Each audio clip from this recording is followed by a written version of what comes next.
Hello and welcome to another Modern Commerce Talk. I'm your host Jack Stratten from Insider Trends, and I'm joined again by Tobias Bergström, a commerce advisor at Avensia.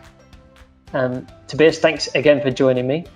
And we are going to talk today kind of about strategy and a bit. We're going to kind of launch off from what is a little bit of a buzzword. So we'll give everyone a buzzword warning. It's the A word, agility. But specifically where I want to talk about agility, me and Tobias have been talking about this a little bit recently, is that if there's one thing that's become massively apparent during the pandemic, it's been that there's so much value in brands, especially when it comes to e-commerce, being able to be agile and flexible, being able to change how they do retail, how they sell, all aspects of their business digitally, how they can quickly move to suit what's happening around them, what's happening externally. The pandemic, of course, providing the perfect example of how important agility is. So my question more specifically in relation to this, as someone I think who really understands the relationship between e-commerce platforms and the agility of an e-commerce business, B2B, B2C or otherwise. What I'm interested in is I've seen so many brands pivoting, and lots of this pivot word comes up a lot. Brands who managed to pivot during the pandemic or simply kind of become more flexible or change more quickly to suit their customers. And I've shared lots of examples and it's been really interesting. But what I'm interested in is what sits underneath that is obviously massively important. There's stuff going on behind the scenes in e-commerce that allows that agility to happen quickly.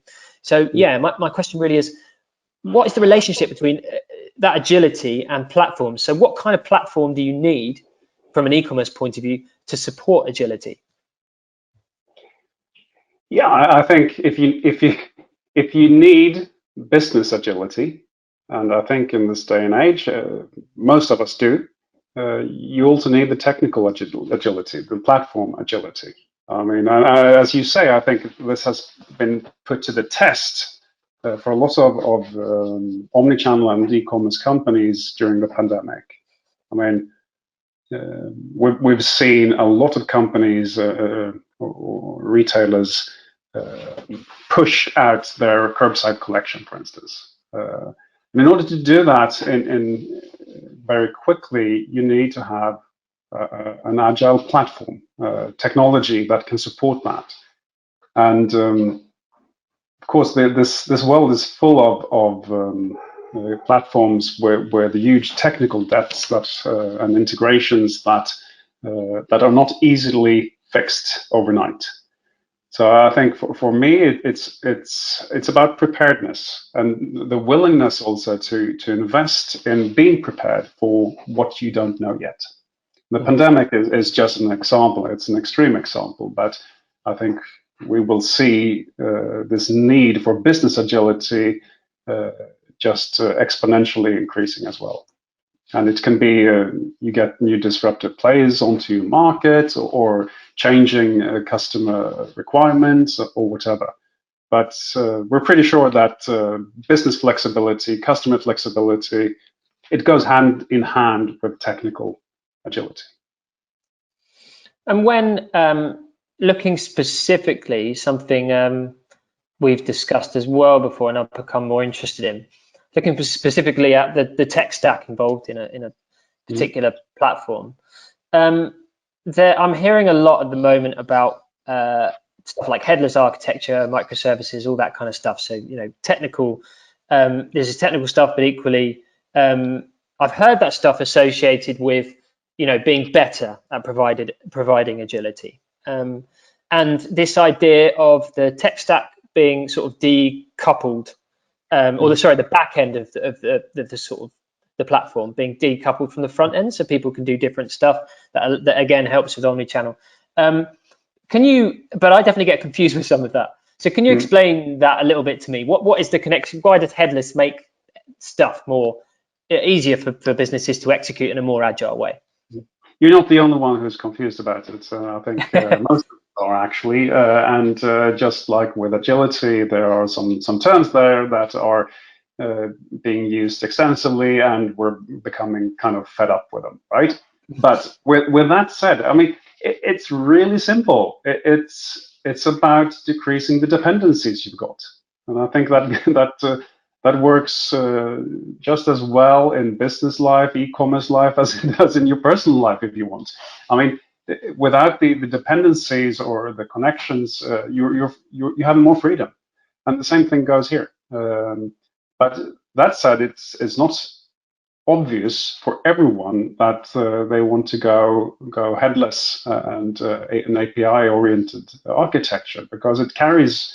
I mean, that flexibility often comes with some sort of cost, be it financial cost or workload, or not having everything served at the table from the start, right? So, but it is about decreasing the dependencies and thus being able to move forward faster, being able to, not necessarily moving faster. So I think it's every company involved in commerce needs to make this analysis and assessment. What is the best thing for them? Is it the more traditional monolith, one platforms that rules it all, or is it more of the an agile architecture that they want and need? Because there are pros and cons, like with everything in life. And as a strategist, when you are talking to your clients at the moment about this exact question, because I'm sure some retail businesses, some B2B businesses, D2C, whatever, they're coming to you at the moment and they've read things like I have, all of us have, about, oh, you know, so and so a competitor has gone for a completely new have re-platformed, they've gone headless or whatever. But what kind of conversations are you having when they're approaching you? Because I think what you're saying is it isn't necessarily just do that because that's the new thing. Actually, it's the same principles as before. You need to, you know, understand some basic things. So what questions are you kind of asking back when they're coming to you with these problems? I mean, often it's quite obvious what route to take before even discussing the topic, because it has a lot to do with maturity, willingness to invest, but also willingness and ability to maintain. I mean, to have free flexibility, being able to do whatever you want, no matter what channel. Again, it comes with a maintenance and cost and headaches if not done properly. So I would say that in many cases still today, headless is a cool buzzword, but perhaps not relevant for everyone. But that said, all the so-called monolith platforms are venturing into some kind of headless approach as well, trying to decouple things and decrease the dependencies that could restrict you in the future. That's really interesting. So actually, part of the effect is that it is starting to change the approach of some of those legacy platforms.